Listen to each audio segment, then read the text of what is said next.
Hello students, welcome to my channel. Solve करते हैं concept of physics के SHM chapter से सब्जेक्टिव एक्सरसाइज का question number 20। Repeat the previous exercise if the angle between each pair of spring is 120 degree. तो question number 19 को repeat करने के लिए कहा गया और एंगल को चेंज किया गया है। पहले ये वाला एंगल इन दोनों के बीच 90 डिग्री बन रहा था और ये वाला एंगल 135 डिग्री था। अब हर दो स्प्रिंग के बीच का एंगल 120 है, ये भी 120, इधर 120, 120। ठीक है, प्रोसेस वही रहने वाला है। तो समझते हैं क्या करना है। तो ये एंगल 2 थीटा 120 डिग्री के बराबर है, तो थीटा अपना 60 डिग्री आ गया। इस पार्टिकल को ये स्प्रिंग सी के अलोंग डिस्प्लेस किया गया था x, तो वही प्रोसेस हम लोग करने वाले हैं। इसको इधर x डिस्प्लेस कर दिए, तो ये वाले स्प्रिंग में कंप्रेशन आया x, बाकी दोनों में कितना एक्सटेंशन आया है ये देख लेते हैं। हम लोग का पर्पस क्या है, हम लोग जब इस पार्टिकल को इधर डिस्प्लेस करेंगे x, तो इसका कुछ एक्सेलरेशन आएगा ऊपर की तरफ। इस एक्सेलरेशन को हम लोग x के प्रोपोर्शनल लिखने का कोशिश करेंगे। तो पहले देखते हैं कि इस पार्टिकल पर क्या क्या फोर्सेस लग रहा होगा।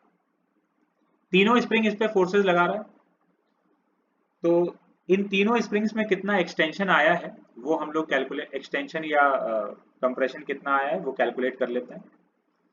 इस वाले स्प्रिंग में कंप्रेशन x है, ये दोनों स्प्रिंग्स का ये नया पोजीशन है, ये जो ब्लू लाइन से हम लोग बना रखे हैं ये स्प्रिंग का नया पोजीशन, और ये इधर राइट वाले स्प्रिंग का नया पोजीशन। तो दोनों में थोड़ा थोड़ा सा एक्सटेंशन आया है, बहुत स्मॉल डिस्प्लेसमेंट इधर किया गया है, तो ये एंगल थीटा है, तो डिस्प्लेस करने के बाद भी ये वाला एंगल थीटा ही रहेगा, ऑलमोस्ट थीटा रहेगा, कोई खास फर्क नहीं पड़ेगा, ये एंगल भी थीटा।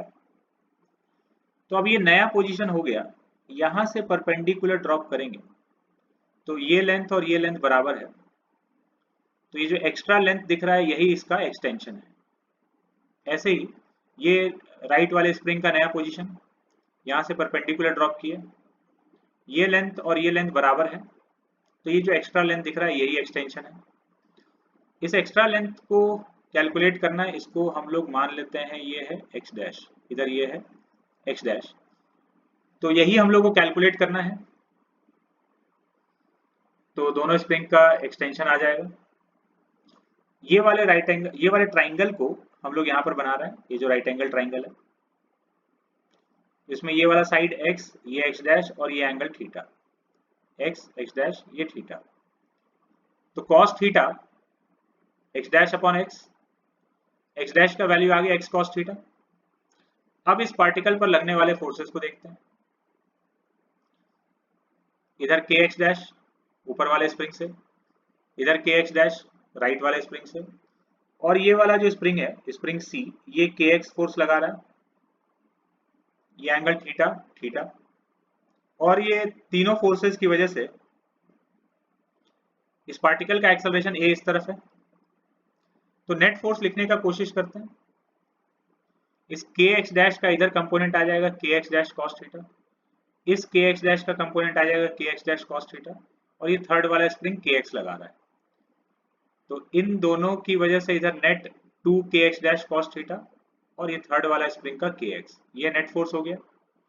x डैश की जगह x cos थीटा पुट कर दिया यहाँ से,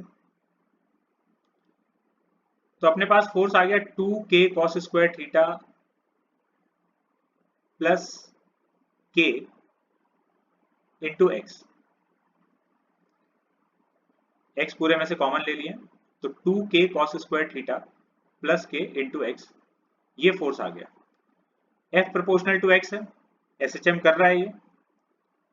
अब थीटा हम लोग को 60 डिग्री दिया हुआ था, तो थीटा को यहाँ पे पुट कर दिए 60 डिग्री, तो cos थीटा इज 1/2, तो net force is 3kx/2, and net force equal to mass into acceleration,